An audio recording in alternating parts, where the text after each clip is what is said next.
first? Who's up who? The guy up first. Who? The guy for first base. Who? The guy up first. Who is on first? What are you asking me for? I'm asking you. What is up, everybody? I am Tim Ellerbrook, and I'm with my good friend Brian Caplinger, and welcome to this episode of Who is on First. How you doing, man? I'm doing good. Good Easter weekend. If we could get rid of some of the rain, it'd be even better. But hey, Yeah. I'm here. Although I got to say, I enjoy the rain personally, but it is not good baseball weather. I like light rain. It's the heavy downfalls Yeah. that just get annoying after a while. But Our give me a areas- tin roof and some rain. Oh, yeah, that's I love true. it. Our area is flooding a lot too, so it kind of needs to stop for the sake of like everything not getting destroyed. But yeah, it was a good week. I wanted to point out this is our 11th episode. So last week we released our 10th, which I think is kind of a cool, short, little, small milestone of sorts. That's right. I think that's pretty cool. Been consistent and it's been a blast. I guess I'll say that. You're cool, I guess. Doing A this with little you is bit. kind of fun a little bit. Just when I talk about sports. Other things still out there. No, that's not true at all. Not actually. But before we jump in, I just want to remind you guys that you can find us on socials if you happen to get to this without going through that. We're on Twitter and YouTube and Twitter X, whatever, at WOFBB Podcast. So definitely follow us, subscribe, whatever the things are, and then comment on stuff and just start conversations and over your takes or disagreements and all that stuff. We love arguing and everything like that. In a good way. It's a healthy argument. So please Yeah. don't feel like we're going to get mad at you. Disagree That's right. and argue, and they're still friends later.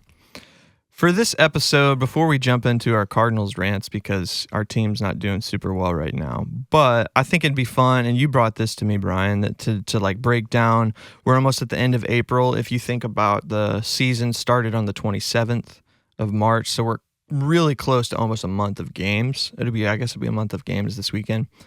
You wanted to analyze like power rankings and rank teams and some players at where they are based off expected. Were you basing it off expected or just where they're actually sitting? I mean, for me, I always look at where they're actually sitting. I mean, I think players will show up on this list, that are expected. Like, Okay. It's not going to be a surprise for some of these teams, some of these players, I think, across the board. But I thought it'd be fun to see because a lot of times when you're talking about power rankings, obviously you're looking at teams, but you start getting into the players a little bit. Yeah. And there's always those surprise players that you didn't expect to really be there, and they don't always get some of that recognition because their totally. team may not be kind of thriving Yeah. to a degree. And Yeah. so So we thought it'd be fun to just break down some power rankings. So we're gonna do top 10 teams, and then inside of those teams some players, and then I'm gonna throw some pitching rankings out there. So we're gonna start with hitting. So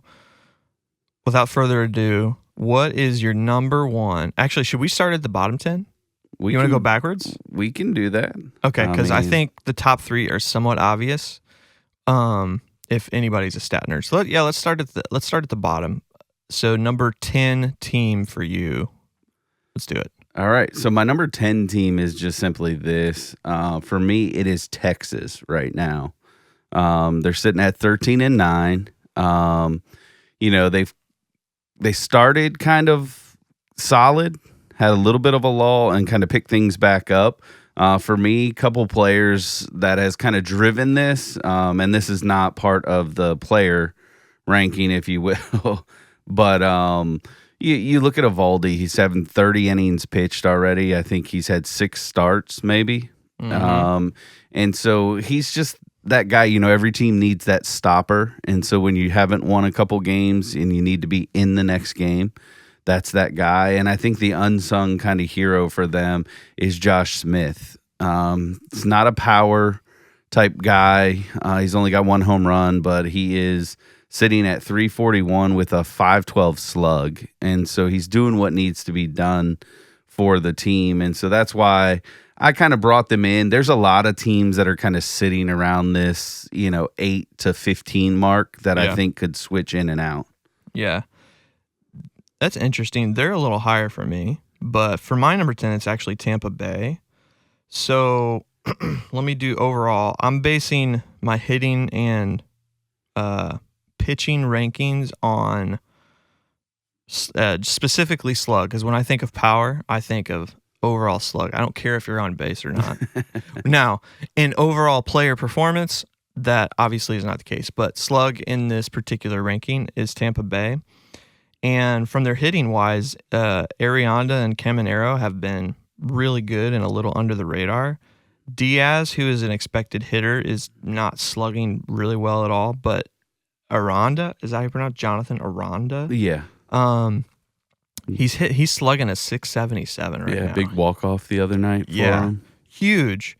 And they're pitching wise, Shane Baz and Taj, I don't know. So I'm sorry. I'm so sorry. Have been really, really good, especially Baz. His ERA is sitting at 3.2 right now. Let me pull up. As a pitcher, I like whip, and Shane Baz's whip is 1.07. Right. So they're holding it down. Their ranking right now, or their standing, they're at the bottom of the East. They're at 9-13, which I'm kind of basing it on a little bit of expectation, right? When we went into the season with the Rays, you were like, I don't know, this doesn't seem like the year that they're still trying to figure out how to put the new, they don't do cores, so the new whatever together. But they're holding it. They're in the same record as we are, right? Because the Cardinals are pretty close. Yeah, pretty close, 9-13. But Aranda specifically jolted this one up for me because he is just destroying the baseball so far. Now in July, this might completely be different. But so they would be my number 10. Okay, that's pretty cool. So, they didn't make my list. I'll be honest with that. Because I do look at I look at a lot of things. Obviously, record is one. How the team's performing overall, and then obviously players. But like I said, once you get into this 8 to 15 range, it's hard early in the season to really separate some of those teams. Yeah, because I think a week of games could take you from 2nd to 15th or vice versa. Right. And so for me, my number 9 team sitting in, I have Detroit, the Tigers in there, another team 13-9. But the reason why I've kind of catapulted them into the top 10 is Spencer Torkelson. The man is on a tear. You might see him later in the episode when we talk about some of that because, he is 7 home runs, a 638 slug. And the one that kind of stood out to me, he has a WAR of 1.2, but his WRC plus is a 193. This guy is hitting. He's hitting like extra base hits like insane, and he's catapulted this team. And then you put Skubal in there, and Flaherty's having a solid year for them. Their pitching hasn't been like this amazing dominant pitching, but it's been good enough. And then you start to pair Torkelson with McKinstry and Carpenter. Even Javi Baez is kind of center fielder being Javi Baez. He's been playing all over the place. He played third. He's played out in the outfield. He's not swinging and missing. You talk about Javi. He's 23% strikeout this year. Yeah. And that, to me, is pretty impressive for him. And so he's not one that's going to light the world on fire. Don't get me wrong. But when you see just the fact of what they're able to kind of put together, and in my opinion, the Central kind of mirroring both divisions as far as the AL and the NL, this catapults them into the driver's seat. Obviously, they're leading the division, but I think it puts them in a good spot. Remember, they got hot at the end of last year and kind of got into the playoffs and then stalled just a bit. But yeah. It'll be interesting to see. I would give that experience because I think Detroit was a better team than the Guardians, personally. Right. I think overall. I don't know, maybe. Cleveland had more superstar with Ramirez, and I don't know that wins you more playoff games or not, but yeah, I guess you could say it. Yeah, they just stalled out. Yeah. Yeah, they just kind of. I think obviously anything can happen in the playoffs. It's just one of those things.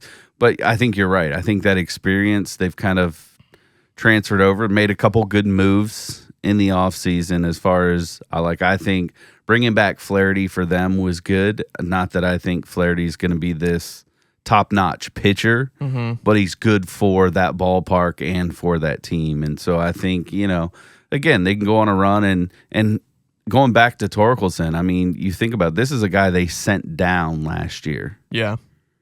Because he was struggling mightily, and to come out this year with some of the adjustments and changes and to be doing what he's doing, I mean, 392 on base and, like I said, 638 slug. Yeah. I mean, he's doing some things for them at the plate. For sure. For me, number 9, I had a tough time. So I prepared this a little bit differently, so I'm on the spot moving my guys around just a little bit. For number 9, I think I'm going to put the Giants. Okay. They might, their record probably indicates they should go higher, but their pitching is outweighing their hitting, so it's not completely balanced. But Logan Webb is doing great. Starting Verlander is kind of showing up in a little bit of a vintage form. Some games are really bad, but he's had, I think, 2 games that have been really good. Last night he was stellar for them. Yeah. But Logan Webb is sitting at a 2.4 ERA, but his whip, where is it at? It just disappeared off my screen. My bad, guys. His whip is at one, a solid 1, which is great. Fun fact, you know who the whip leader is in baseball right now? No. Steven Matz. Okay. I mean, limited innings, when I looked that right? up this morning, I was like, no way. Limited innings. He's not in the top notch of innings, though.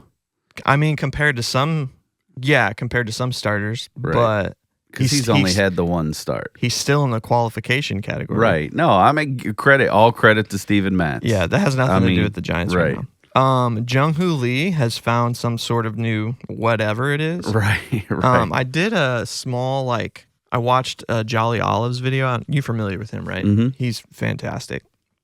But he was, he's the son of the, not KBO. What is, I guess KBO is Koreans league. He's the son of basically the hero of KBO baseball. I didn't realize that. And what he did over there and then what he did his last year are like the complete opposite. And I'll be honest, when he signed last year, I had no idea who he was. And I didn't think anything of it. Then he got hurt and disappeared, for the whole year.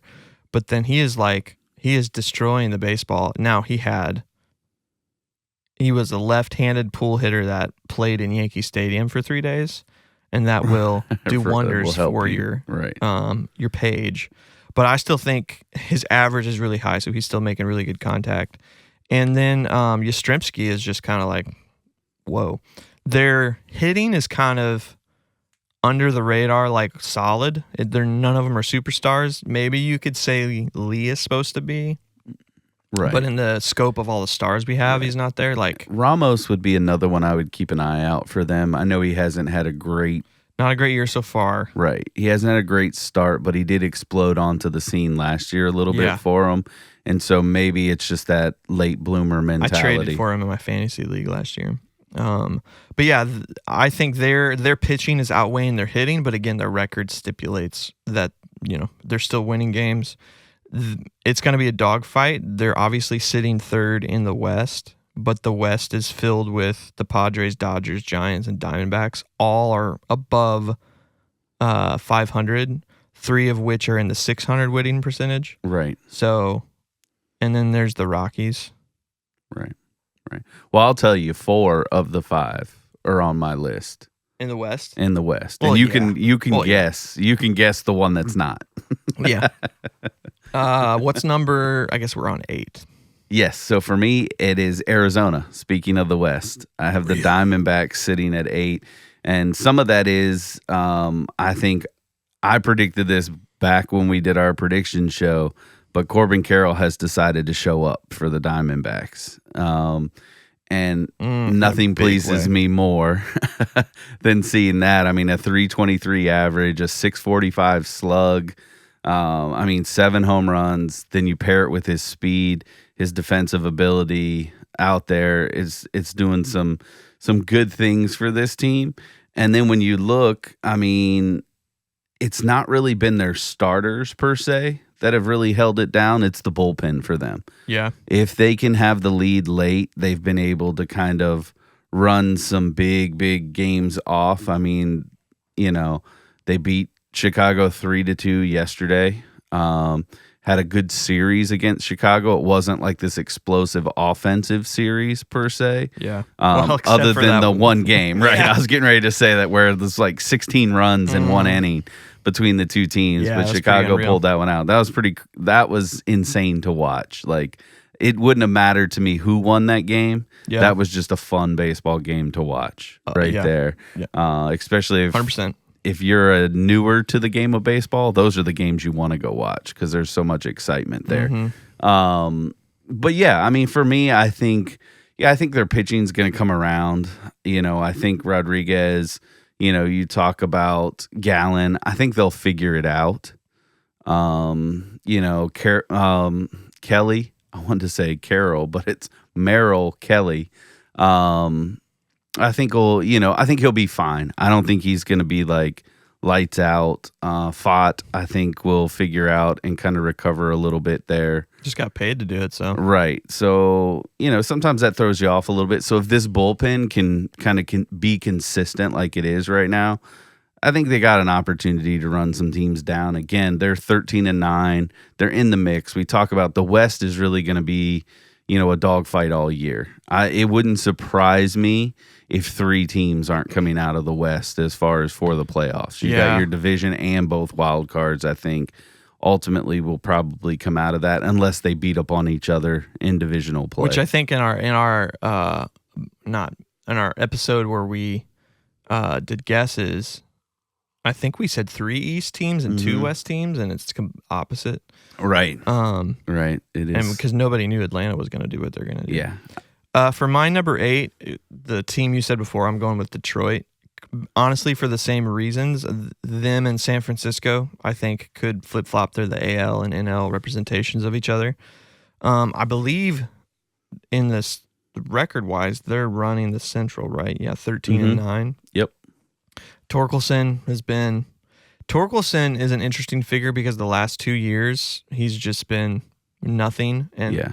Non-existent. And he's supposed to be like, dude, you got to be this guy. We need you. He was their big prospect. I mean, they were hoping that he would turn the corner. I think as Cardinals fans right now also, you could say it took 2.5 years for him to start. And you don't know what he's going to be at the end of the year. But so far, he's carrying the team offensively.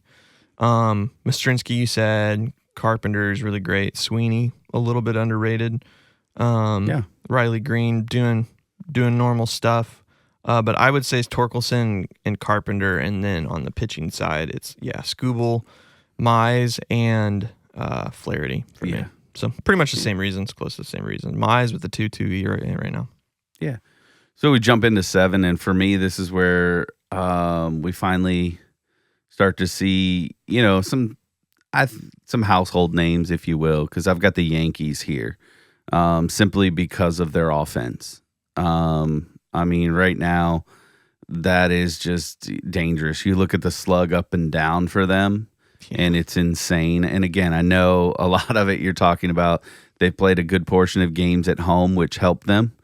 But, I mean, Judge is doing what Judge does. I mean, there's just, it amazes me what he's able to do. I thought there would be a little bit of a regression with Soto not being there, just because teams would be able to pitch around him a little bit more. I felt like they would. Ben Rice is the new right. I mean, but you go up and down this list. I mean, Judge has 7 home runs. Grisham's got 6. Ben Rice has 5. Chisholm, even though his average isn't there, he's got 6 home runs. I mean, it's just 157. Right. It's insane to me what they're doing. And then their free agent acquisition of Fried is really paying dividends. He is pitching extremely well for them. And I think if he can do that, we know the Yankees are a team that'll go out and buy. So it won't surprise me if they go get some frontline starters to round that out. And then come, the end of the season, September, October, into November, we might still be talking about them just because of the offense. Mine's in the same spot. If we were separating hitting and pitching power numbers, this would be number 1 team, just because their hitting is just ridiculous. Right. I think Ben Rice is really like taking off. If you watch video of him, he looks like Aaron Judge from the left side. And I messaged a video because Roman Anthony, no, that's Boston. Who's the outfielder? That's the Yankees prospect, not Dominguez, not the other one. I'm blanking on his name. I am too. You know who I'm talking about, though, right? Right. If you watched him in spring training, I'm like, oh, that's Aaron Judge. And then Rice with his little leg kick, oh, that's Aaron Judge too. Yep. So all these hitters are like, hey, if he's, and I don't know why anybody else in baseball hasn't done it. Now everybody's body movement's a little bit different, obviously. Right. But like that Judge has perfected the stance and movement, and it's fun to see. And I'm talking about Rice now specifically, but he's taken off again. I don't know that it's you'll have to see it over the length of the season because in Yankee Stadium it's working really, really well. But is it going to work everywhere else? He had a good game in Tampa recently too, so I don't know. And Goldie, we knew personally what he was going to do. Right. I mean, he's not his home run numbers aren't there, but his average is back. I mean, stellar defense just helps the infield. I'm a little surprised they're not trying to lead him off more with the way he's hitting, because he's not really hitting for power. He's just getting on base. He might be. I know he's not your prototypical leadoff guy, but with the way he sees pitches and hits the ball, I mean, I think he could set the table really, really well for the Yankees team. He's always going to see a lot of pitches, which is your standard guy you want in front of Judge. I know Boone is a left right guy, like Marmol, but still, we knew Goldie was going to do great. And their team, the Yankees, are in that spot for us, I think, both because they're hitting.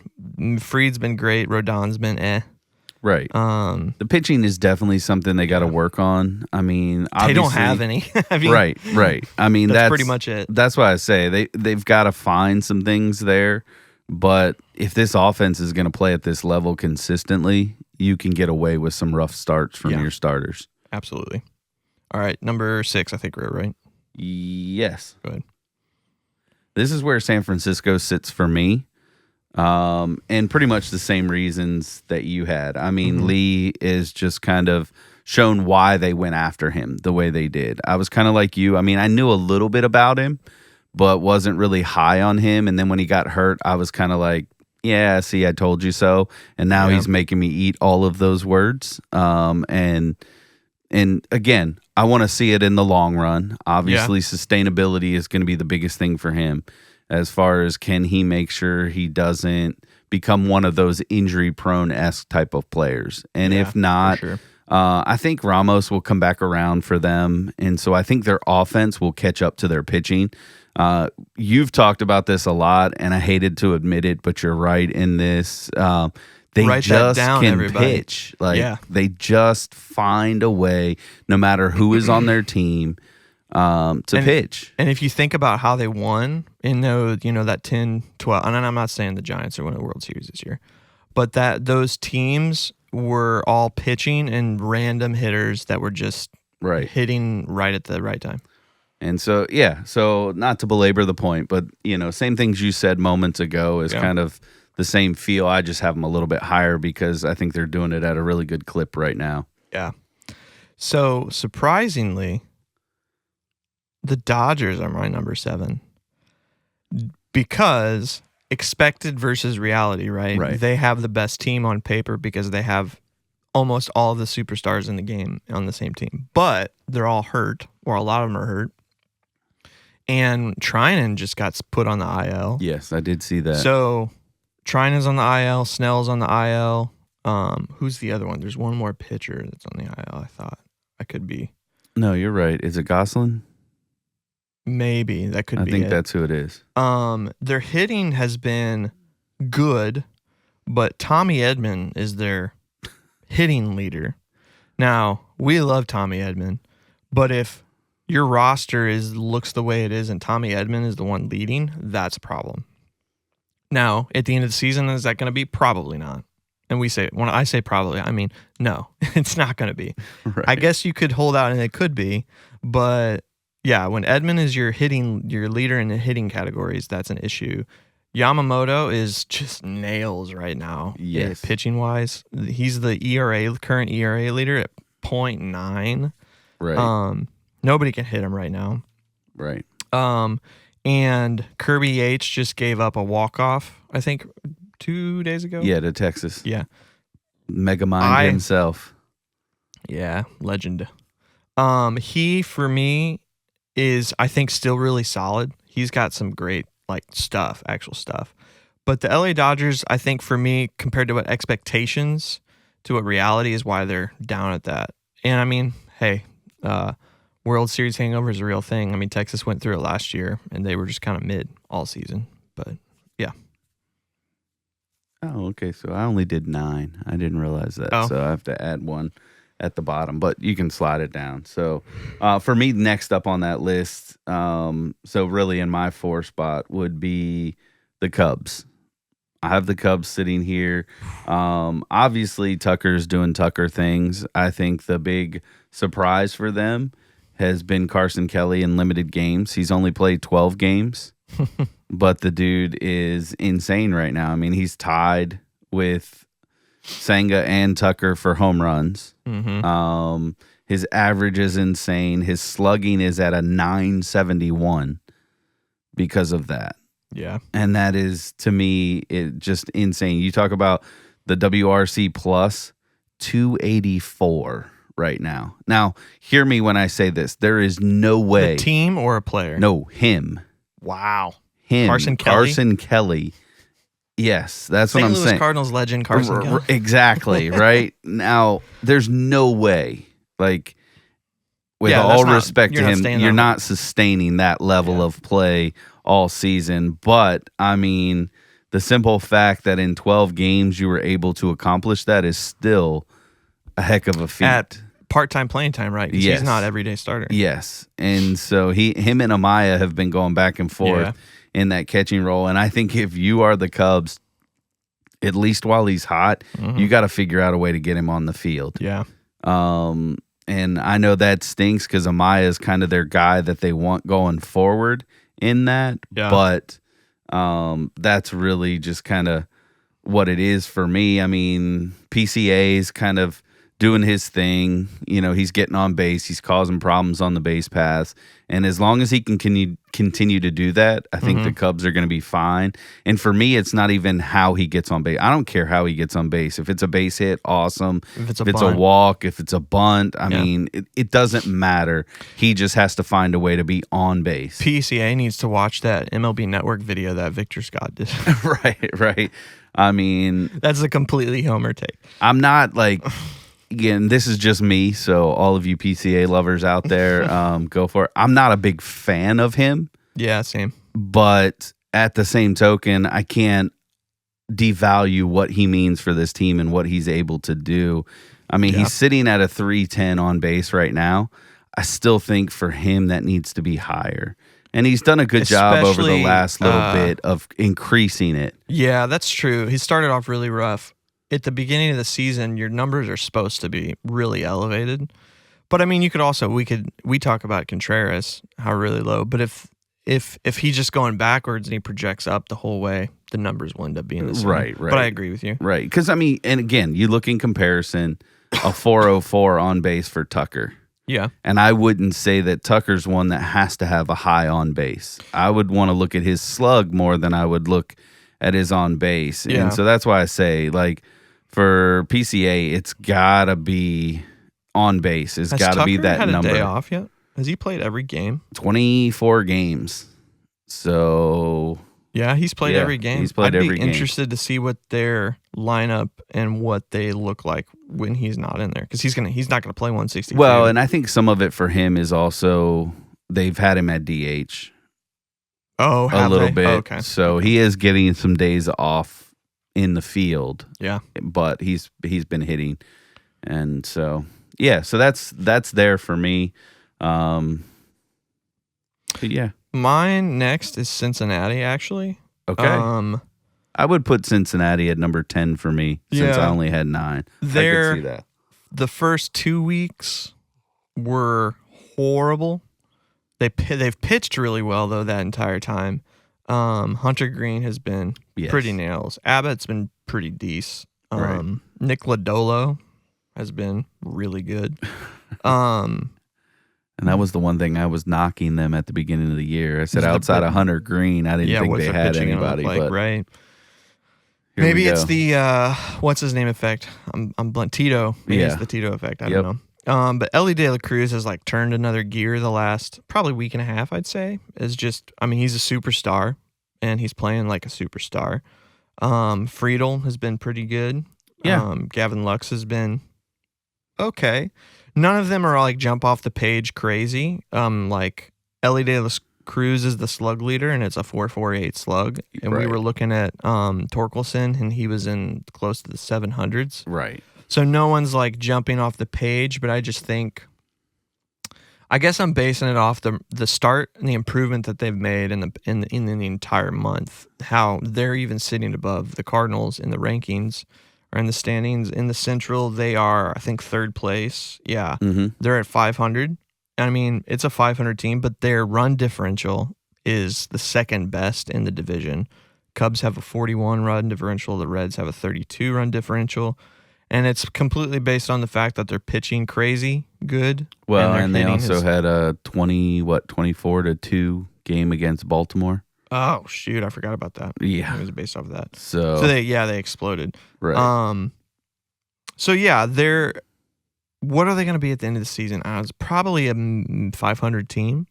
Yeah, I mean, I've told you this before. I look at them. I mean, obviously, they have talent. There's no denying that. Yeah. But it's all young, and I think even if you're in St. Louis, you're starting to see that a little bit. 100%. There's going to be these ups and downs, ebbs and flows where everything looks like it's amazing. Yeah. And then you're going to go through these runs where it seems like you cannot put together a full game to save your life. Should they have been in a higher category for me? Maybe a little bit. But if you look at if you put their team in Fangraphs is OPS ranks and ERA ranking, they're number 5 or 6 in both categories. Right. So, I mean, at some point, is their record better than the Dodgers? No. But statistically and categorically, they're better. Right. And for me, you know, some of it too right now, where my rankings, I considered a lot of things and why I would have them, you know, at the 10 spot for me is just simply the quality of opponents that they're playing. Not that they're that's something I didn't take into consideration. Right. So not that they're necessarily playing like cupcakes, if you will, but they haven't necessarily had like this daunting schedule. Yeah. Like you look at the Cubs have had a rough opening schedule of the season, and so for them to be sitting at 14-10, like that's me that's substantial. The Cubs, Brewers, and Cardinals have had a worse schedule for sure than than most, and the other, or at least than Cincinnati, Pirates, right? And so so for me, that's why like I think they're down. Do I think they have ability? Absolutely. Like I said, I think when one player gets hot, they're going to be that team that gets hot together. But then once it starts to cool off, it's going to be like a non-existent type they just of team. don't have, I mean, De La Cruz is this person, and, you know, he might be one day, but they don't have a player that's just the Aaron Judge of the team. I'm not saying Aaron Judge's stats, but like the leader of everything. Right. And that's what they're missing out on because everybody is a pretty OPS plus average player or like right above average, which you want on your team. Right. But, and I mean, you see it. Like Baltimore, they scored 24 runs. It seems like their offense is elite here the last couple weeks. But if you remember earlier in the season, they went like 4 or 5 games without even scoring a run. Yeah, 1-0. So, 1-run game. Right. So, I mean, that's what I mean. You're going to, it's a roller coaster for Cincinnati. Yeah. So for me here, this is where we get into my top 3 because, again, I know you're one behind me because I made the blunder and only put 9 teams down. Yeah, they're all the same. I have the Mets sitting here, 15-7.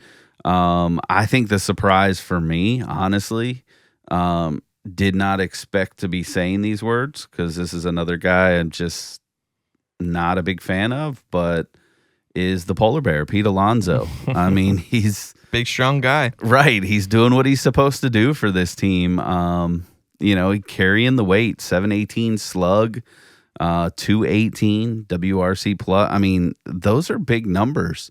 And he's played in all but a couple of the games for them. And so 6 home runs. I mean, he's doing what he's supposed to be doing for this team. And then on the flip side, you've got Senga. I know he doesn't qualify really, but a 7.9 ERA, a .79. We're not talking 7.90. Like he had, and I think it was coming into the game or maybe even after the game against St. Louis, he's got like 16 to 18 shutout innings. Like he hasn't given up a run. And so if they can continue to do that, this is a dangerous team. I mean, Soto's going to come back. He's going to get on base. He's going to hit. We know what Lindor can do. My only question with Lindor is, can he stay healthy for the entirety of the season? Because he is going to be that catalyst for them. He is the leader on that team. And then you got to give credit to Clay Holmes, transitioning out of the bullpen to a starter. He's done a great job. He hasn't been terrific, but he's been solid for them. And that's what they need. I thought starting pitching was going to be their downfall coming into this year. And it still very much could be, because once they start tacking on the innings, because again, Senga, I don't know if he's going to be able to run like a traditional full season with the starter as a starter. Like he's going to need to watch his pitch count, all of that for a while. So I wonder if that's going to be something that comes back to bite him. I feel like there's quite a few pitchers that have to do that. So for me, I have them at 3 because, I mean, you can't deny they're playing well. They're a solid team. Both sides of the ball right now, they're competitive. And, I mean, obviously, 4-game sweep of St. Louis this weekend is painful. But yeah, I mean, so that's where they sit for me. So the next 4 for me are kind of, it's more so there's number 1 is number 1, but 2, 3, and 4 for me are kind of like, I don't know. I couldn't figure out where to put them, so I'm just going to pick one. Arizona would be in this category for me, almost exclusively for the same reasons for you. Carroll is going crazy and really fun to watch. Yes. I love watching entertaining and excitement type of players that are really fast, can hit really well. He can hit for average, for power. Like he's kind of your staple, your prototypical 5-tool player. Yeah. Ceiling wise, and he's putting it together now. He's an interesting examination because his first year was just, he carried them to the playoffs and in the playoffs, then went to that sophomore slump and had to adjust, changed his swing a little bit. And he's tearing the cover off the ball, and he's fun to watch, and he's good defensively. Like, there's nothing more you can ask from a player. Outside of the Cardinals, I mean, he's probably my favorite player to watch. Oh, yeah. Yeah. And then obviously Yordan Alvarez would be second in that list for me. Yeah. Just because of who they are and what the capabilities. Now, they're 2 very different players. Oh, yeah, for sure. But one's a 5-tool and one's like a 2-tool. Right. But you talk about Carroll, and it's fun to watch because he can impact the game in so many different ways. He could be 0 for 5 on the night and still make a tremendous defensive play that saves the game. And I think it's important to point out Arizona's doing all this without Marte right now, who is he's their MVP. Right. Like, he was second in MVP last year. I think. Second or third. Maybe it was third.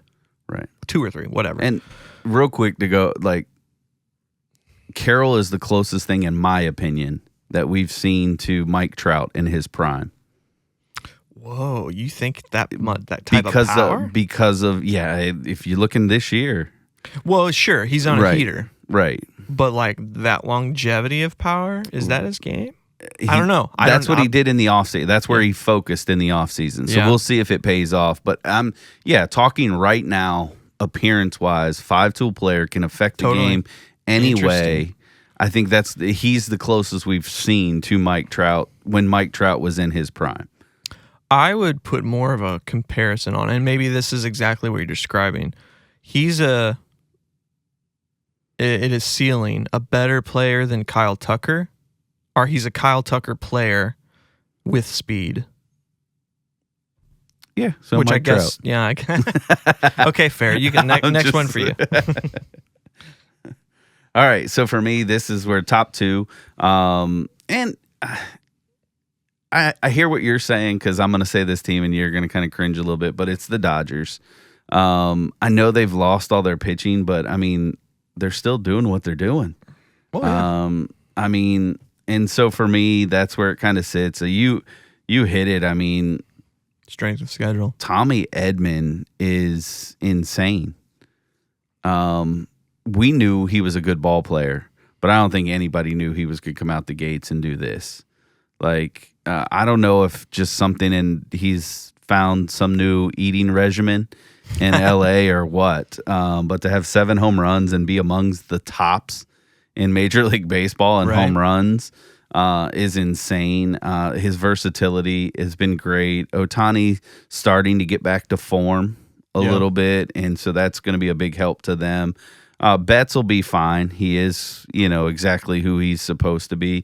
I think the big key for me is to keep an eye on what Freddie Freeman can give them long term, because he is a bigger piece to them than I think a lot of people realize. I mean, I know like national writers and those that follow baseball, you'll understand when I say that. And then you said it. Yamamoto's just been unbelievable for them. I think Roki's going to figure it out a little bit. Yeah. Again, I don't think he's going to be lights out all season, but I think he will tap into some things and figure some things out. And he'll have a crazy good 26. Oh, 100%. You know what I mean? Right. Yeah. And and so you look at that Dustin May figuring some things out. Which everybody knew he was. It's just like, how long is he going to do it for? Right. The bigger question for me, and you said it, is again, that bullpen. I mean, because you've basically put a bunch of closers together and said we've got to figure it out as we go. And we're starting to see that some of these guys can't perform outside of the closer's role. Vesia's starting to get hit. Right. And so that'll be something to keep an eye on. But right now, I mean, again, they have the ability to, change the game. They have played a tough schedule, but to your credit, where I will give you this, they're losing to the stronger team, like teams that have a better profile, and they're winning some of the easier scheduled games. So I want to throw something at you. Let's take Tommy Edman out of this equation because we know he's the leader in everything right now. Right.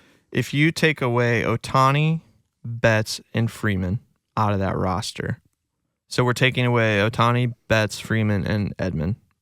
And I don't think Edman... 3 MVPs are gone from that roster. Is that a good roster? Because you have Hernandez, Conforto, Pages, Max Muncy. I think it's a competitive roster with their pitching. Enrique.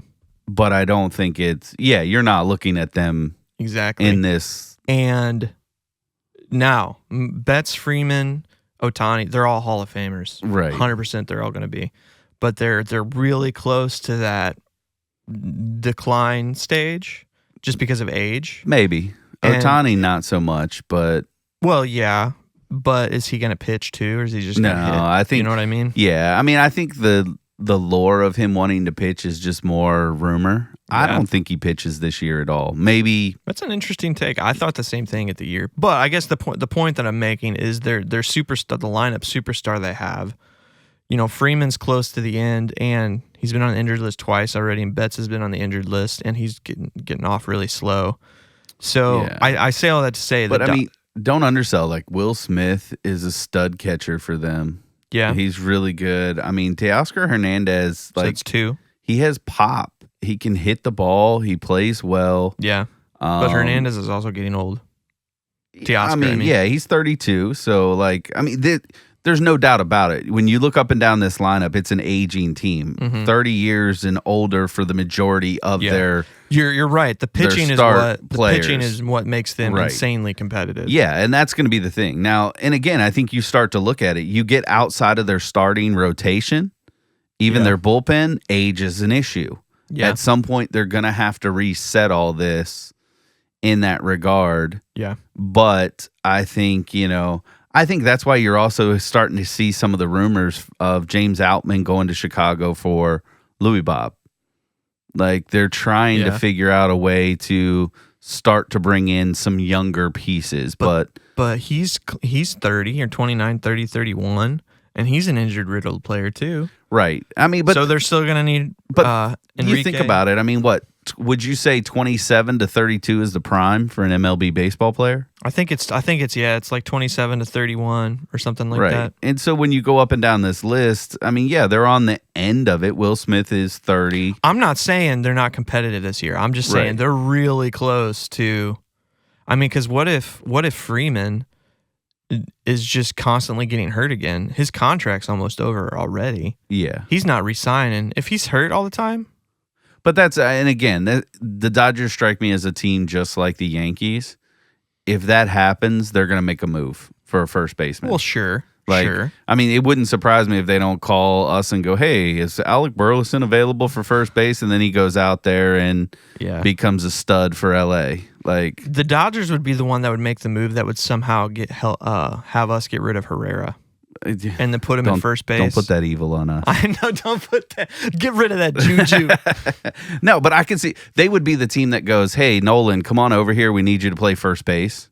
He would do it a heartbeat. And he would leave and go play first base for LA, which not necessarily be the worst thing for us. And become a Gold Glover. Right, exactly. So I mean, it's just that's why I say yes, they're an aging team. You're correct in that statement, but I think they're also proven players that are just, they figure it out. And so you start to put, if Freeman is healthy, that's a big one. He's only played 12 games this year.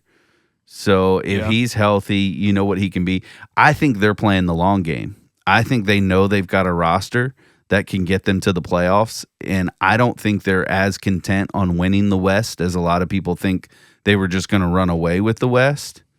I think they're at a point now with some of the injuries that they've seen that they're going, we're just going to play the long game. Let's just stay in playoff contention and then get everybody healthy for playoff times. Doesn't always work. Yeah. But I mean, it works. It's a heck of a lineup, right? It's a heck of a lineup when they're healthy. They've not had the pitching that they started the year off with in the playoffs for like the past 3 or 4 years or whatever. And I think too, they're still the West winners just because if you think about it, they're not the most hottest team in baseball in the sense of like the up and downs. Right. But they're steady. They're going to end the game with 100+ wins still. Every year. Yeah. I mean, it's crazy to think that if you look at the pace in which the West is on, right? The NL West is on right now. Yeah. There are 2, possibly 3 teams that are projecting to be over 100 wins. Mm-hmm. That's and how insane. how do you do that when you play each other that much? Somebody's going to fall off. Yeah. It just has to happen. So for me, the next one, again, my 2, 3, 4 are kind of, you could spread them out, but Boston is it for me, and that might be a little bit of a homerish, bullish take, but I think they've just been really solid. Their offense is top 10, pitching is top 10, none of them are top 5, but I just think collectively doing that together puts them in that category for me. Abreu, my God. Yes. The story of how they got him is crazy too, and how Chaim Bloom, Can he do it for us? Chaim Bloom, got him and fleeced him. Trevor Story's healthy so far and actually like hitting really well, playing really great, or like not really great, I guess. Average defense. Alex Bregman was a great pickup. Christian Campbell is doing really well. Yeah. Devers is starting to finally hit. And at the DH spot, I mean, we talked about at the beginning of the season, what does that do mentally to transition from a fielder to just only hitting? And then Crochet has been pretty solid, man. Not pretty solid. He's got a 1.1 ERA. Yeah, he's been good. Tanner Houck's been but I just think for me in that category, maybe they're the number 4 team. Maybe they're the number 5. Right. But they're just been pretty solid. And yeah, they're in 3rd place, I think, because the Blue Jays are above them. And even though they're not on my list, they could be. I just think they're going to end up a lot higher. by the end of the season. I would agree with that. I think they'll move up, and so I don't hate that pick. I don't have them on my list just because I think there's more in them, and I want to see them kind of prove it for me. Because again, going back to the predictions, I have them winning the East, Right. so Yeah. I would hope that they figure it out. Just help me out on that end. My top team here, and then I'll let you do your final two, is San Diego. The They're my number one. Padres, right? I mean, it is unreal what they're able to do, and to think that Jackson Merrill's only played 10 games for them, and they're still on this tear. Mm-hmm. I mean, Tatis is everything they wanted him to be. Needed him to be. Right. I mean, 8 home runs, 691 slug. I mean, all of it right there. His average is 358. I mean, there's not a thing this guy isn't doing on the offensive side for this team. And Machado's being Machado. I mean, not anything electric, but he's doing what's needed. And then Gavin Holy Sheets is just found a resurgence. Yeah. For him, and I think it's really, really neat to watch what they're able to do. And if you're one that stays up late, because they're going to play late a lot, and they're going to be on MLB Network, so as long as you have that, you're going to see the Dodgers and them play a lot. Yeah. In the late, keep an eye on him. Nick Pivetta is doing his thing on the mound for them. Cease has been up and down. He's had some really good starts and then some really bad starts for him, but I think he'll figure it out. King's been solid for them. Great. Their bullpen has been Yankees. solid. Right. And so the big question mark for me is, can they hold on? They did the same thing, not the same thing, but they had a hot start last year, got out to a big run and kind of tailed off towards the end. And so you'd hope there's some learning curve that had happened from last year to maybe they can continue this. Yeah. Because you talk about a good balance. This is a young with some veterans on this team. Yeah. I mean, because you look at the two key players in Jackson Merrill and Fernando Tatis, 22 and 26. So Locked up forever. Yes. And so there's some beauty in that right there. They are a little bit older on the pitching side, so they're going to have to figure some things out there. But I mean, I would take a little bit older on the pitching side in the performances that you're seeing from some of their guys over older in the offensive category. You know something I saw the other day? AJ Preller, I don't know when he started as GM. He's never taken a player to arbitration. I did not know that. That's pretty cool. Yeah. So, but yeah, that would be the Padres are my number one as well.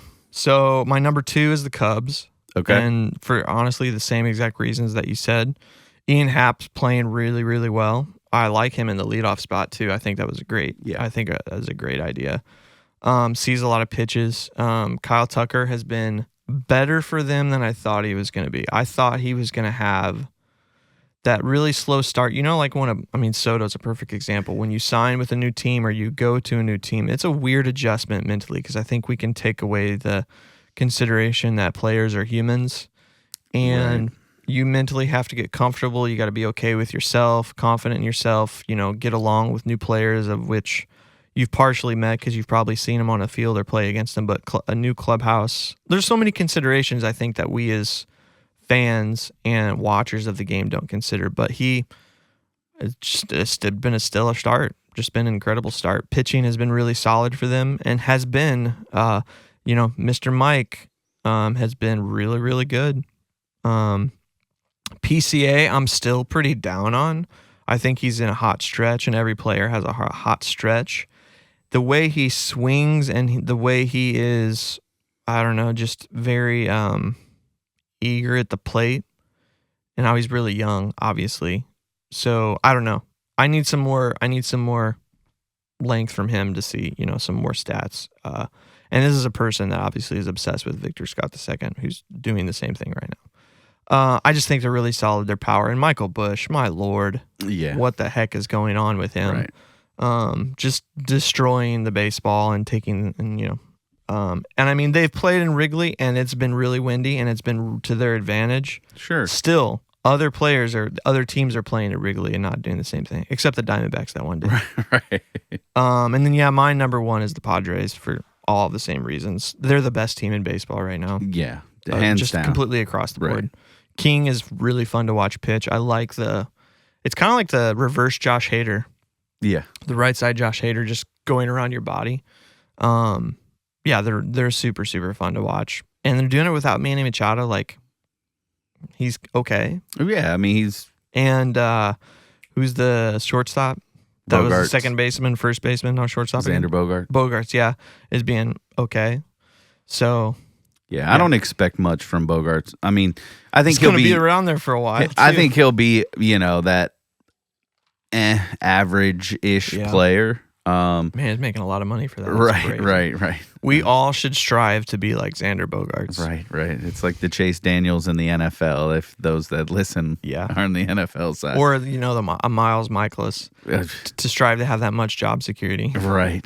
Don't get me started there. But, I mean, and again, I can't argue with any of that. It's that is exactly what I thought it would be. Yeah. You ready to do this? Let's do it. All right. So, we wanted to talk about and kind of just deep dive the Cardinals last week, the woes and the sorrows and sad tears of. I'm just kidding, not really.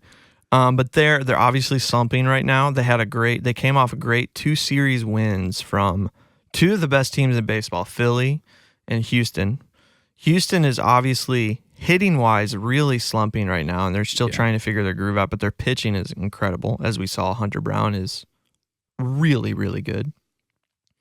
But the tale has been, interestingly, offensively, they started off super hot, and they have somehow hit some of the best pitchers in baseball. Framber Valdez, Paul Skeens, Aaron Nola, Zach Wheeler. Now, I think you have to take into consideration the other side of the ball. We don't know if Wheeler and Nola were just having off days or Skeens was having an off day. Nonetheless, those are names that are still... Skeens is probably winning the Cy Young this year. Yeah. That's my pick. That's a lot of people's picks. And they tacked 5 runs on him. Right. So, I mean, that's most not nothing. he's ever given up. Right. Yeah. His kryptonite is the Cardinals, actually. So I thought it'd be fun to kind of deep dive. We want to talk about things that we would do. Would like to see what really is happening to this team. So I'm going to throw a couple things out to you, Brian, and we'll just kind of talk about it. The number one thing that sticks out is the road record. They are 9-1 on the road. 1-9. Flip that. Yeah, flip that. My bad. That would be incredible. Right. Don't give them hope. Don't give them hope right now. Thank you for that, because that changes the entire conversation. 1-9 on the road. They won 1 game in Pittsburgh, and it was the Paul Skeens game. Mm-hmm. They're getting swept by Boston, now by the Mets, which was a 4-game series sweep. So, in your opinion, let's start there. What do you think's happening there? Why is the record on the road? I mean, for me, I didn't expect them to be lights out on the road. I think some of it is familiarity. I mean, I think when you talk about a younger team and you're bringing some of these young guys into play, traveling takes adjustment, because you're going from being in your routine of every day, which sounds weird because you're like, they're baseball players. They travel all the time. They should be adjusted to this. Still. But you said it earlier, they're humans. And so learning how to live on the road and live out of, suitcases, things like that, or it's a little bit different. And then obviously it's tough for me. Right. And then when you're in opposing ballparks, again, as a ball player, you would think about this. Jordan Walker kind of talked about it a little bit when they were on ESPN and he was getting interviewed. This was way back in Boston. He's like, you hear it from the fan bases. Like you hear it from, and so for young guys, I think there's an adjustment that comes with learning how to play the game and play it on the road. Now, granted, you got to just, man up. It's the only way I can think of it. And you got to start to play. So I think that's some of it. But I think also really it comes down to just like, and this is just me, my perspective, they're starting to look around and it's like you almost know when certain pitchers are on the mound, what's going to happen. And so it's that mentality, because I go back to when I was playing and playing on some really good teams and some really bad teams. Right. And when certain people were called upon, as painful as it is to say, you're like, okay, I got to get ready for this because I know this is going to happen. Right. Like, it's just one of those things.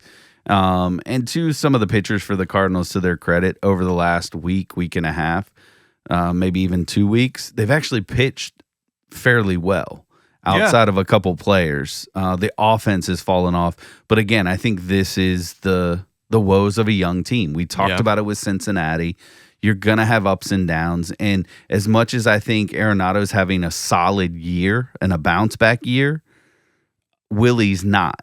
So your veterans that are supposed to be more stable and more consistent aren't being that. And that's why you're going to see this roller coaster of emotions. I saw a message on social media, like, it's hard to have any feeling about this when my expectation wasn't high going into the season. Right. Yeah, I think a lot of it has to do with, like what you said, the young players. When I think we're statistically, when I say statistically, like the average age, I think we're the youngest team in baseball. Yes. We have the most players sub 26 or 27 in baseball, and the average age of the team, especially for starting. Yeah, starting equals out to the youngest.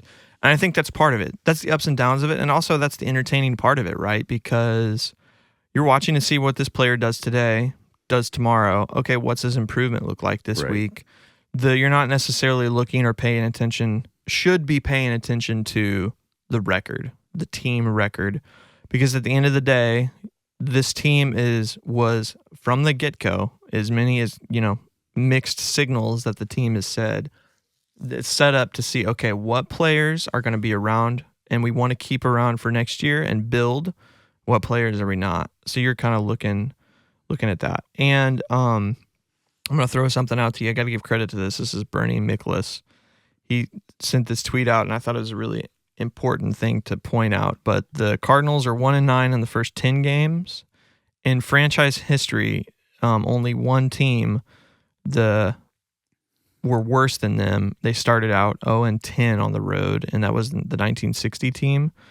The second team the other team that also matched this record on the road, so 1-9 on the road, was the 1985 team. Right. And they won. The 1985 team ended up winning 101 games and went to the World Series. The 1960 team that started off 0-10 won 86 games. I think that's the team we're more looking at. Yeah. If I'm being honest, which is still a good season at the end. And you said it when we first started. If this team gets hot in May or June and in September, there's fun baseball to watch, nobody's going to care about what happened in April. Right. But I think it's important to just realize that we're watching player performances, and when players are this young, when you're adjusted to so much, and if you think about it, the entire hitting lineup is being adjusted to simultaneously. Right. You're gonna struggle. Right. And that's why, like I said, I think that's why it's important for players like Arenado. I would even put Nootbaar in this category. Nootbaar and Contreras, they really have to step up their game. Mm-hmm. And I know they're trying. I know it's difficult. Like I said, Arenado's been great, like big rebound, 288 average. I mean, couple home runs. We knew his power numbers weren't going to be as high as they once were. 140 plus, OPS plus. So, again, he is doing what we wanted him to do. I don't have any complaints about him. Yeah. But Contreras is off to a slow start. You know how I feel about him. I love the dude. I think he's going to figure it out. At least I hope he does, because I think we need him to figure it out at the plate. And I think Nootbaar's got to, outside of the first couple of weeks, he's kind of gone in this little rut as well. Yeah. And I want to see him kind of get back. I mean, the one big hero for us is Donovan. I mean, dude just hits. He just hits. And so I think if you can get some more stability out of what I would consider your veteran presence, not looking at age necessarily. So if Willie can step up and start hitting the ball, I think it'll turn the tide. I think the young guys will roll with what the other hitters are doing. Yeah. And as far as, on the flip side to the pitching, again, it hasn't been bad. If this last 2 weeks is what we get for a full season, I can be okay with that pitching staff. Yeah. Yeah, I mean, that's what they're supposed to be, top 20. Right. That's what they're designed to be. The team is built like the Rangers were in 23. You got to hit and you got to slug. And slugging doesn't always mean home runs either, because this is not a home run built team. It's a doubles built team. And that's what they're destined to do. But I do think they've got to figure out a way to hit home runs more.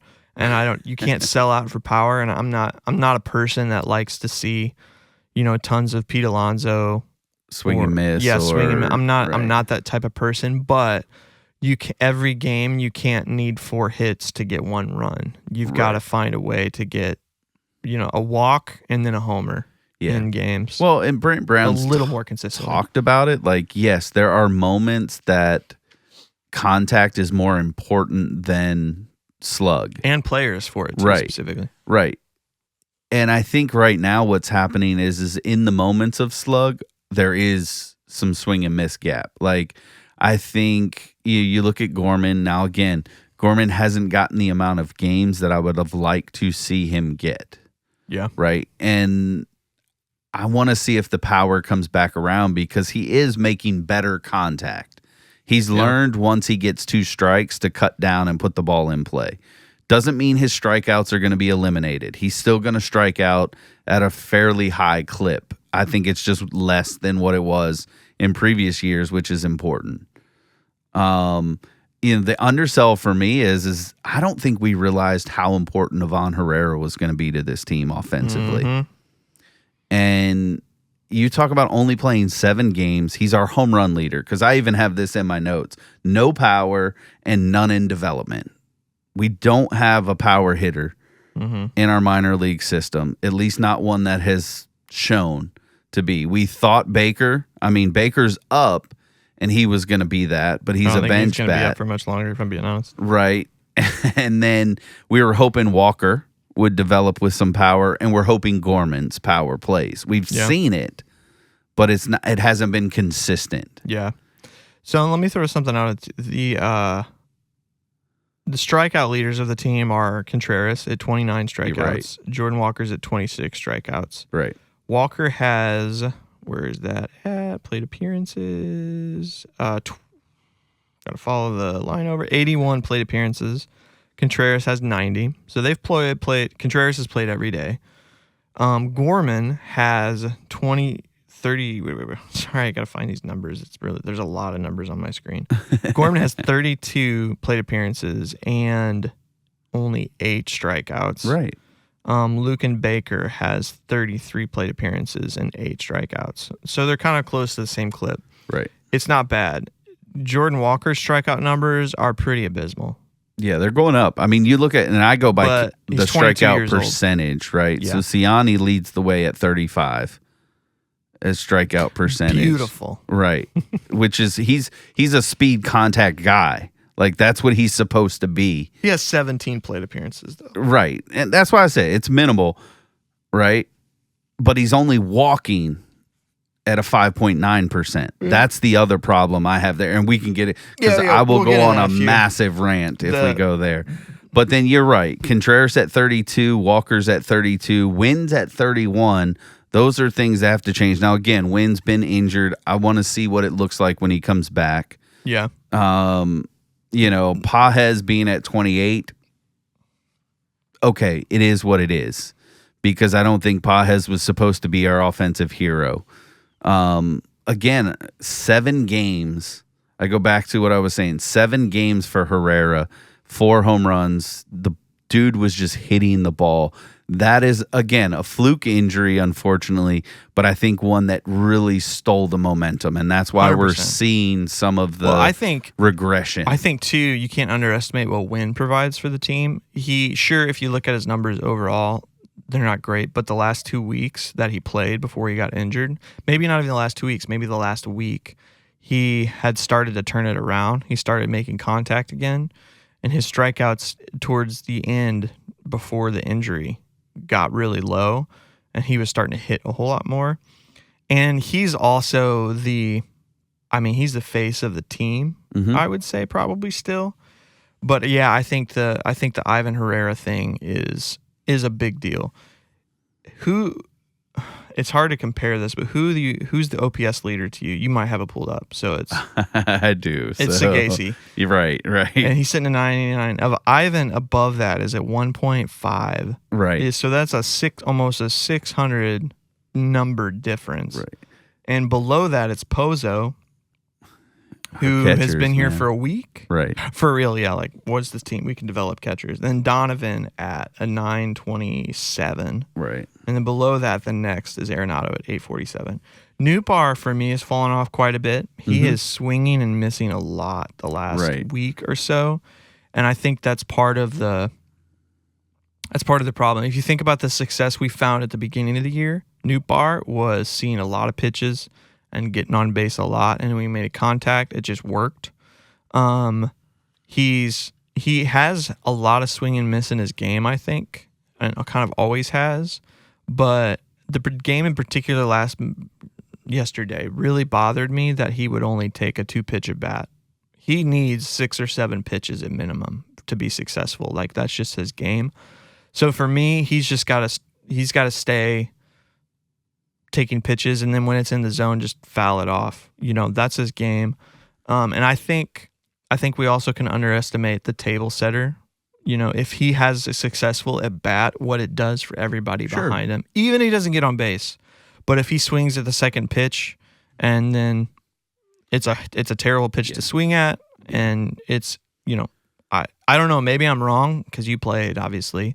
What that can do for everybody else below you. Sure. I mean, anytime you see, whether it's a walk, a hit, like I said, any way you can get on first, there's just a confidence that spews from the previous hitters. So when you're talking about leadoff hitters in that manner, if they get on base, it can wreck a whole inning because game plans change in an instant. No starting pitcher goes out there and goes, I want to let the first guy get on base. Like, their goal is we're going to get outs, right? So once that guy reaches, they've got to start making adjustments. Yeah. And so you have to, it does build confidence in that. And we've talked about this before. Newbar is probably the best leadoff hitter we have, maybe outside of Donovan, but I don't like Donovan in that spot because he's probably the best hitter we have right now. Yeah, he is. So, right. Outside, again, of Herrera, who's been injured. But he's the only one that we have. 312 OPS plus. That's ridiculous. Right. He's the only one that we have right now, in that dynamic because Scott isn't quite ready for that role yet. I'm hoping that he will be come next year. Yeah. But right now, that's just not in his game. And I think we do him a disservice outside of, again, I don't mind every now and again when Donovan needs a day off or Newbar needs a day off, like those type of things, putting VS2 up at the top. Like, give him some opportunities there because that's the best way he's going to learn. I like how they do that. I like that a lot. But he can't be there consistently, and so we don't have that player. And right now, the mix and mash of number 2 hitters is driving me absolutely insane. Well, I just think that's because Herrera's hurt. He would be your number 2 hitter. Right. And now, or if Willie was hitting. But I don't like Willie's never hit in the 2-hole in his career until this year. I agree. And so why are we trying to put that on him? That, like, to me, that's the problem. He's supposed to be the best hitter on the team. That's why he's there. Leave him in the 5-hole. Yeah. Leave him in the 5-hole. Yeah, and I figure agree with it you out. On that one. I think the other big thing, so first thing, obviously many things. They're being adjusted to right now across the board. So what are they going to do? VS2 is not getting on base anymore. He's got like 3 games in a row of offers. He's a young kid, man.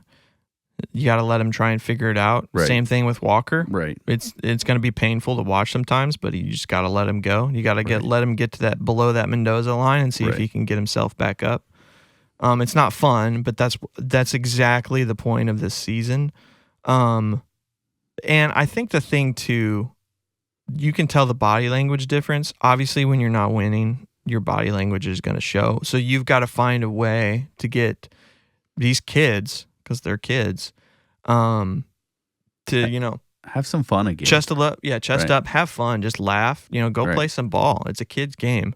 You're not supposed to win the World Series this year. You're not even supposed to make it in the playoffs. If you do, great. Awesome. But Yeah. just go have fun and play ball. Let's not worry about that right now. And I don't think they are. Like, don't get me wrong. Like, I don't think they're sitting back going, we're going to go win the World Series. I think they are, but I don't think that's necessarily bad, but they still need to have fun. Right. I think it's just, let's just go out this week and put a good week of baseball together. Yeah. That's where my focus would be. So the last point I want to make for hitting before you go on pitching is the DH position is a problem that needs to be solved, and I think management has to solve it, because the statistics for the DH position for us right now is Gorman is in it, Donovan's played it, Baker, Burleson, and Contreras have all played in the DH. Burleson owns the most plate appearances in the DH position at 31, and he's sitting at a 250 average, a 320 OBP, and a 250 slug. The big thing is the DH position as a whole on the team is the only one in baseball this year so far. Maybe there's one more that hasn't hit a home run at all. Right. So no one, and that doesn't. Willie's hit a home run, but he hit it playing As first base. Yeah, Yep. so that's why it doesn't count here. Donovan's been the same way. He's hit it when he's been a positional player, Yeah. not. And he has 3 plate appearances. And he'll never play DH again after that one game.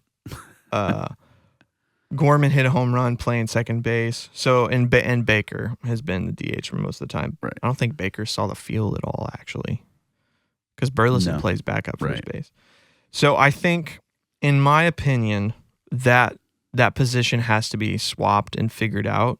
And now you and I have a soapbox and don't believe that Burley should be on this team. Yeah. But nobody agrees with me in that, us in that Cardinal staff. But the question I want to pose is Sagasi is hitting the cover off the ball. Mason Wynn's supposed to come back tomorrow. Today is Monday when we're recording. So Tuesday he's going to be activated. So who is getting sent down to activate Mason Wynn? And the two-parter is who are you saying it should be, and who do you think it will be? For me, who I think it should be is Michael Ciani. I think he needs to go. You have replacements. Again, I'm not keen on the idea of Lars being in center, but every so often to give Scott a day off, I could be okay with. I don't want him out there consistently in center, but if it's one game a week, let's just say that, one game in 7 to 8 games of play where Nootbaar's in center, Donovan's in left, and Walker's in right. You can get Gorman in at second base. All of those things. I could be okay with that. Yeah. I understand the dynamic that Ciani can bring when you have a lead, but when's the last time we've had a lead late in the game? Okay, so it's not working out the way you want it, and I don't think you lose that much because you're not bringing Ciani in to pinch hit.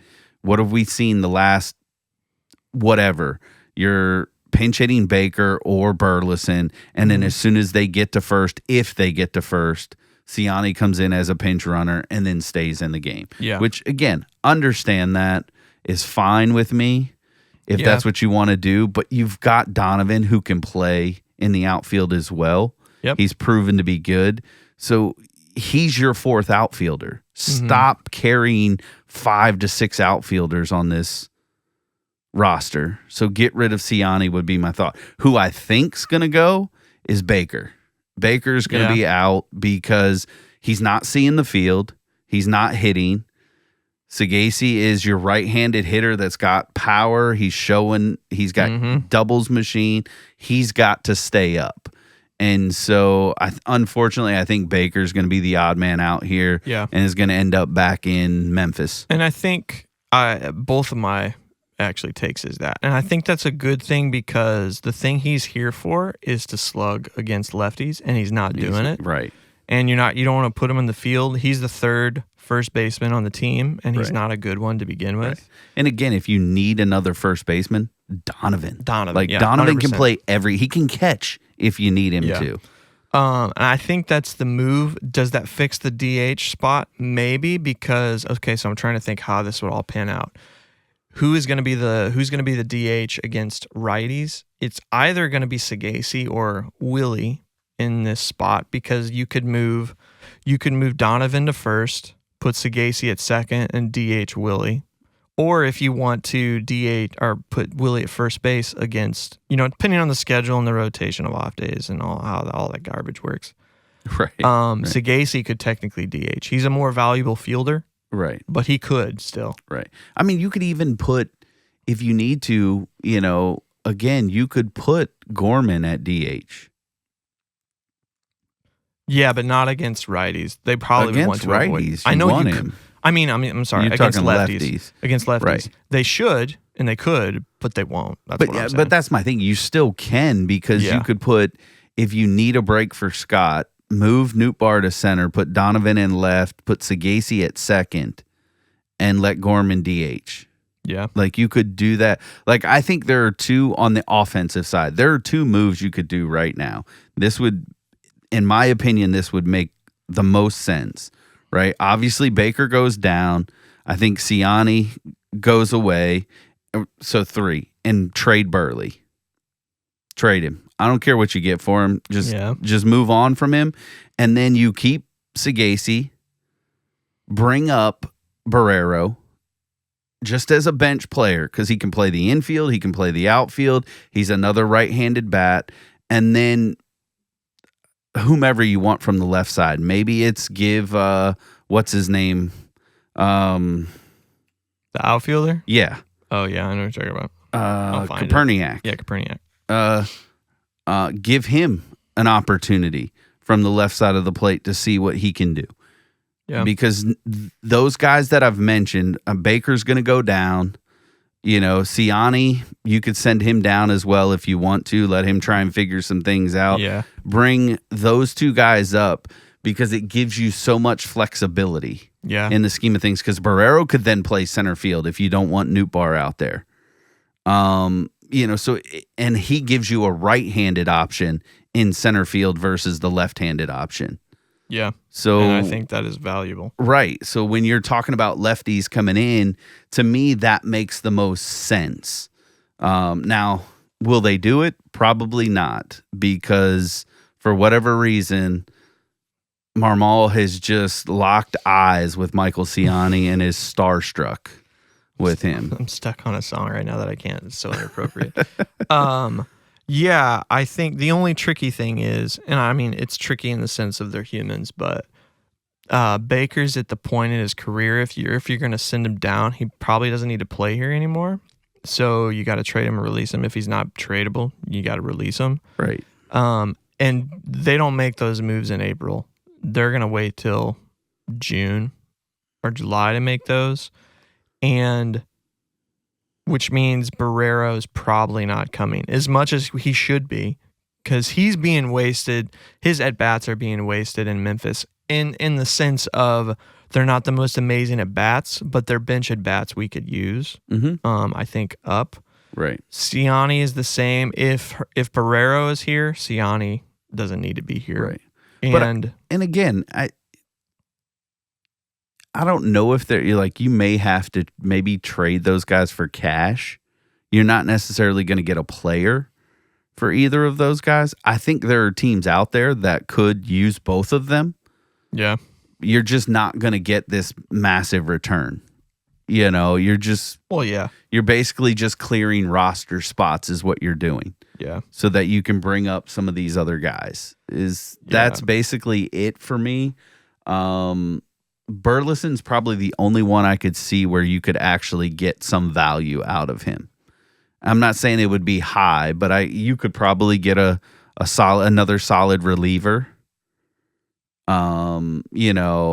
Maybe a prospect, a low end prospect that maybe has a high potential ceiling, but that another team has given up on. So, I mean, to me, why not? Like, I look at like Seattle. Burley would be a great fit over there for them.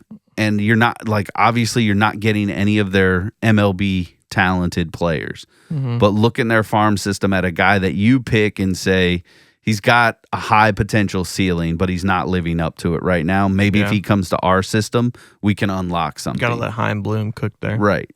We need to get Heim Bloom to make a move like he did for Willie Abreu.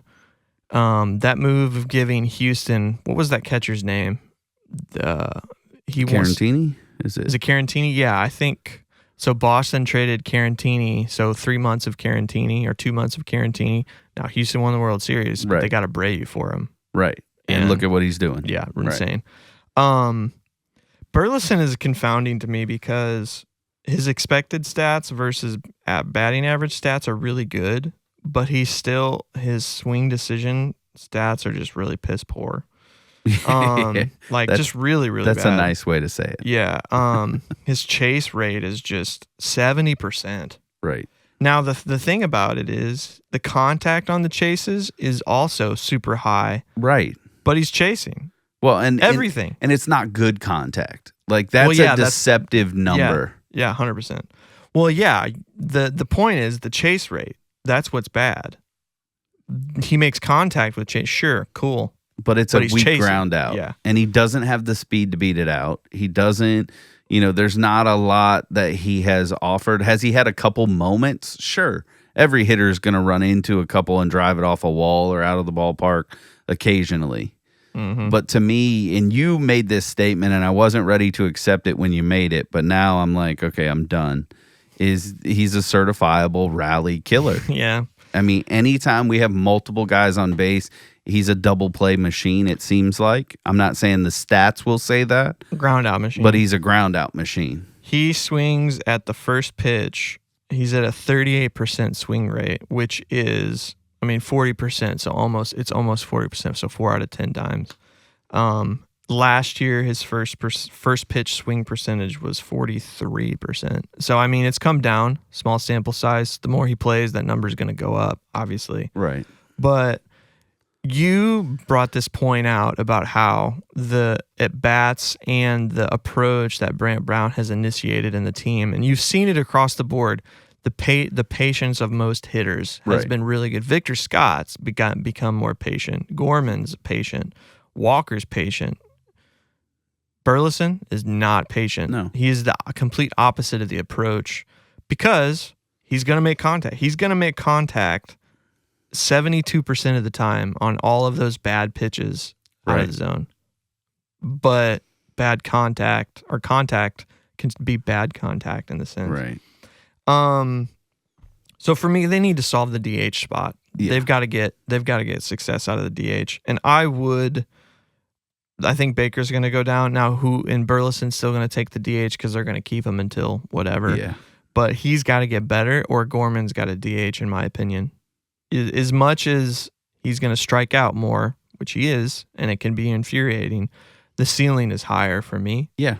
So the last question I'm going to pose before we get out of here, the bullpen is obviously, it's a problem right now. I don't know if you've noticed. What do you think they're going to do, and what do you think should be done with Ryan Fernandez? He came into the season with a really high expectation because he showed it last year. Yeah. I don't know if maybe this is one of those things where you play the injury-ish card, and somehow he's got some soreness somewhere. And let him go try and get right. Because when he is right, he's good. He's got options. You don't need to do that. You can just send him down. That would be my thing. Because now he's past the like he's gone for too long before. No. The restricted when we got him. Oh, you couldn't send him. Yeah, the Rule 5. So it's passed. Yeah. Right. Sorry, I couldn't get that in my brain for a moment. Yeah, so send him down. Send him down. Let him figure it out. Give him some starts. Who are you bringing up? That's the problem. We don't have a quality. In my opinion, if you're asking me what I would do, is I'd move Miles Michaelis to the bullpen, and I'd bring up McGreevy, and give McGreevy a couple opportunities in that spot. Doesn't solve your bullpen issue because your bullpen issue is your bullpen issue. Yeah. But if we're back in this window where it's just a 5-man rotation, Steven Matz is going back to the bullpen. You said it earlier. He's been good. Supposedly he's going to go in relief this week because they have the off day on Thursday. Right. So that's why it's mind blowing what they're doing there. Because I think that's foolish in and of itself. I think if anybody needs to go in relief, and again, he hasn't looked horrid the last couple of starts, but it's Miles Michaelis. We keep saying it. You've said it multiple times. His stuff doesn't play in the MLB. Right. And so get somebody else in that spot. And right now, even if it is Matt's because he's on an innings limit, that's fine. That's why I say pair him and McGreevy up.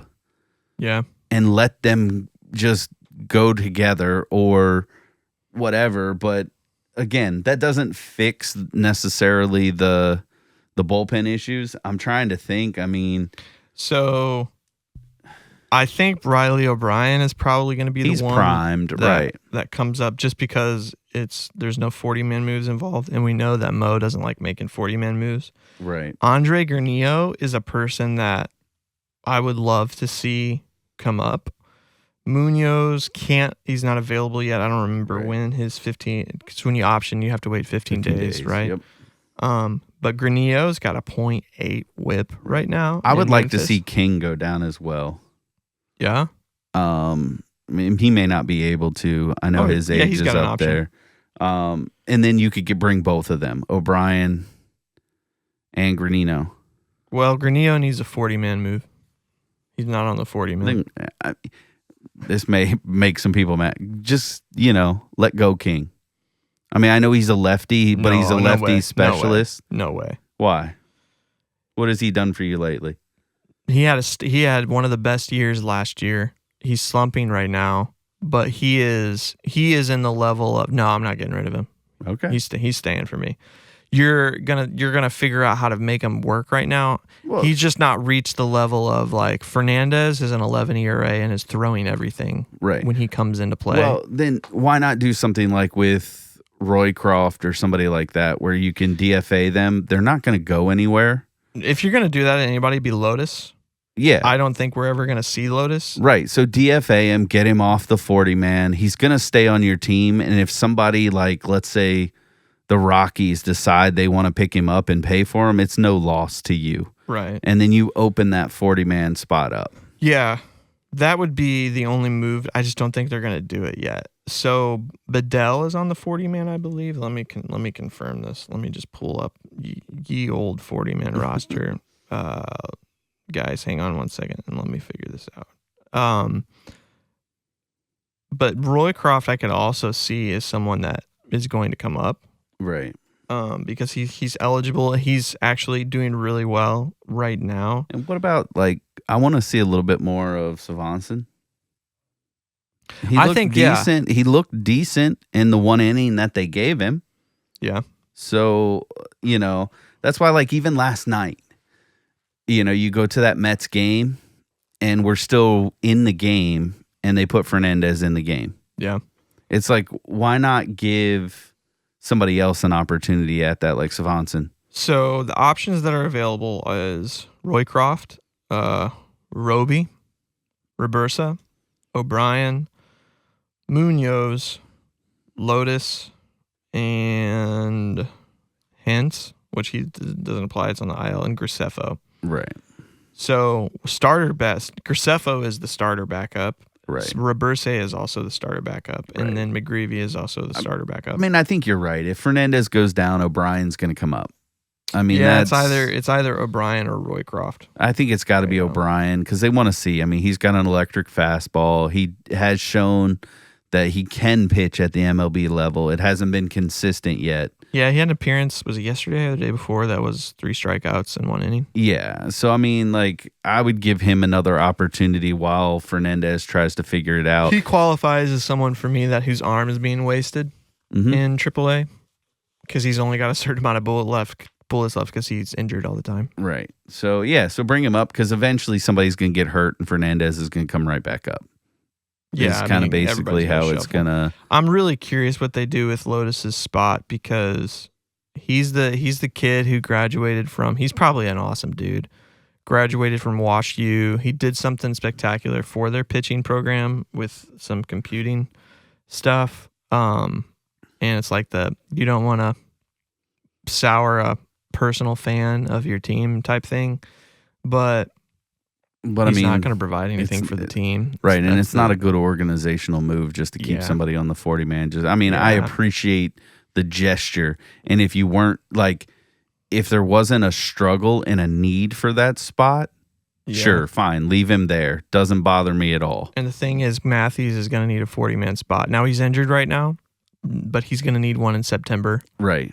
So, and then Andre Granillo is someone that I would look to find a way for that. So, yeah, all right. So that's me. The tough thing is the Rule 5 screwed them.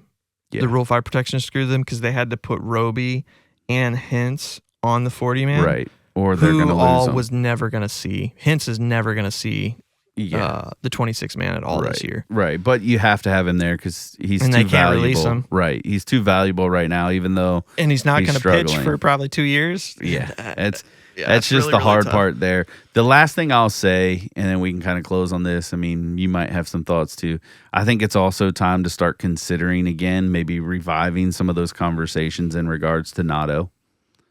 I think they're there. I think you need to talk to some teams, talk to him, see what he really wants to do. Tell me, are you wanting to ride this out in St. Louis all year, or do you want to go play for a chance to be in postseason play? Yeah. That would be the conversation I'd be having with Nato right now. Again, not because I think he's doing anything bad or wrong for the team. No. But I think if we're looking at, we've got to figure out what we have in our young guys, you got to open up some playing time for these guys because it solves the Gorman issue. Gorman goes right to third, and when he needs a day off, you could Donovan put or Sagasi in that spot as well. So to me, I think it makes sense. You move on from him, you automatically open up a 40-man spot. It solves a lot of issues in that. Who is that? Barrero? I would think so, but again, it gives you an opportunity to put somebody else on the 40-man, right? Without losing any of the guys that we mentioned. Yeah. Not that I think they should do that, but so, and to me, and then I told you this, I think Ollie just needs to go ahead and start putting his farewell tour together because I think he'll play the season out because of Mo being here in his last season, but I think that Bloom is going to have a different manager. And who that might be, we could put a lot of speculations out there right now. Could it be Yachty? Could it be Pujols? Could it be Skip Schumacher, who's sitting? I think he's with your boys in Texas. Yeah, he's like an assistant, not an assistant GM, but he's in the front office or whatever. Right? Yeah.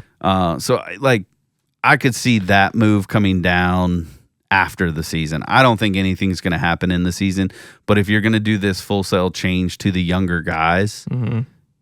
You got to move away from Ollie in that process too and bring somebody else in. Just a fresh start overall. The last thought I had to that is I wonder at what point over the last, so if you look back to 23 when the, I guess, quote unquote downfall started, they've changed coaching staffs out. So if you think about the next, change, front offices are getting changed out this year. Are they, it has been started to change out, and then next year the front offices are completely changed out. So if these past 3 years it's not working, what's the next move that you have to do? At some point you have to look at, okay, this player comp is not working. What players do we want to keep? What players do we not want to keep? And I think that's actually a valuable thing as fans to think about this season. Paying attention to individual players. Okay, which player is just not in the small sample size that is, the month of games we have right now, but over the long term of the season, what of these players, and it could be a successful player that's just not going to work here, you talk about Nato or like Gorman or Sagasi or even, I don't know, Wynn going to actually work here? Donovan, is he going to work here long term? So many things. I'm not saying we're getting rid of all of them, but at some point, the coaching staff's been changed over, the office has been changed over, and these players just aren't working So then it's the players. You got to change the player comp out at some point. And I think that's something to look at and pay attention to. And also just remember, this is 1 month into the season. It's a long season. Right, They're all slumping right. all at the same time, and it's not fun to watch. But you want to see progress, and so which individual players are going to be making progress and which ones aren't. And that's the big thing. I mean, again, these are very early reactions for me, and some of these players could come back and shove it right in my face and go, totally. And that's what you want, right? Right. That's right, what you want to happen. Right. Maybe if you're listening, maybe I'm trying to stir you up, is what I'm saying. Right. So you can come back at me, or message us, let us know, clap back at us a little bit if you're one of the players we're talking about that needs to step up. Right. Just listen. That's all I'm asking. Yeah. Thanks for listening, guys. If you comment in the comments, let us know like what player is disappointing to you, what player do you want to see, what do you think's happening with said player, why are they slumping, why are they not hitting? Let us know. Thanks for listening to this episode, guys. We'll see you next week.